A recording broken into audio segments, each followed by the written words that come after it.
Bom dia, boa tarde, boa noite, aluno SEB do 7º ano. Eu sou Flaviana Soares, professora de língua portuguesa. Pessoal, na aula passada realizamos a atividade Os Sentidos do Texto e Suas Intenções sobre o texto plebiscito. Nessa aula vamos fazer a atividade da página 80, que é de olho no gênero. Primeiro, vejam só o que diz a questão.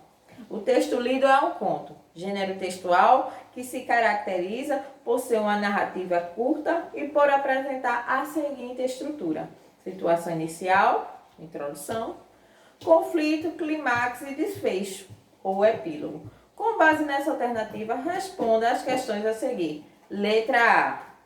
Nos 6 primeiros parágrafos, Arthur Azevedo apresenta a situação inicial do conto. Faça um breve resumo do que é apresentado no início do conto. Pessoal, no início do conto, ele faz o seguinte: ele apresenta para o leitor o espaço e o tempo da narrativa. Como assim, professora? Vejam só, já que ele está descrevendo uma situação cotidiana de uma família do século XIX, ele faz com que, a partir de elementos dessas cenas, o leitor identifique que se trata dessa época.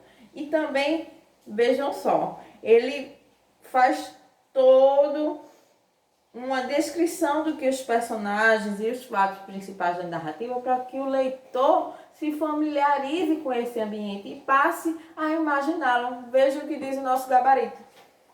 Os 6 primeiros parágrafos, dispostos em destaque no texto pelo autor, dão conta de oferecer elementos para que o leitor imagine a cena e se situe no tempo e no espaço em que a narrativa acontece. Na medida em que o autor descreve o que cada personagem está fazendo antes dos fatos principais da história ocorrerem. Vamos à letra B?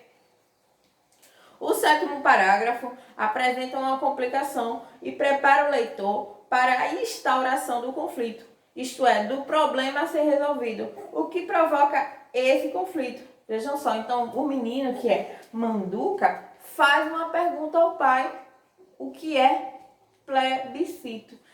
Essa é a principal motivação, é o que causa o conflito, a problemática na narrativa.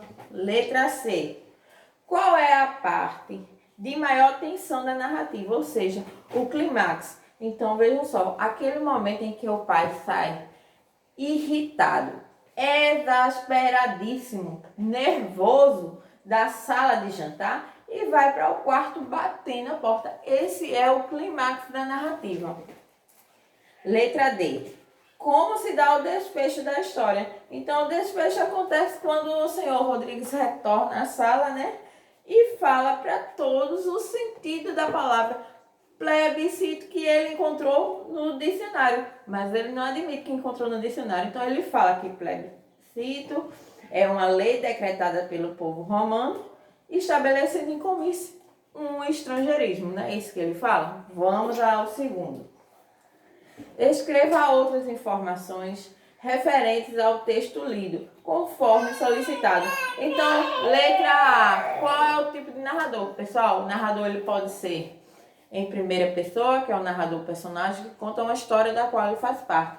Pode ser onisciente, aquele que sabe tudo que as pessoas estão imaginando. E pode ser o observador, aquele que conta uma história a partir de suas observações. Nesse texto temos um narrador observador, que ele conta a narrativa, ele descreve a narrativa à medida que ele vai observando. Ele não está dizendo qual é o pensamento dos personagens, ele também não é um personagem, então ele só observa a narrativa. Vamos à letra B. Personagens que atuam na história. Então, nessa história temos o senhor Rodrigues, que é o pai, Dona Bernardina, que é a mãe, Manduca, que é o filho, e a menina, que é a irmã de Manduca, filha do casal. Na letra C. Em época em que acontecem os fatos narrados. Então, logo no início do texto ele diz 1890, que é século XIX. Letra D. Local em que os fatos se desenrolam. Então, os fatos, isso tudo acontece na casa da família, né? Inicialmente na sala e depois ele vai para o quarto e acaba a narrativa se desenvolvendo nesse espaço da família, nesta casa. Espero que vocês tenham entendido. Oriente para a próxima aula a leitura da página 81, parônimos e homônimos, que estarei explicando na próxima aula, e começar a tentar resolver a atividade da página 82. Na próxima aula estarei concluindo e explicando essa atividade e essa reflexão sobre o uso de parônimos e homônimos.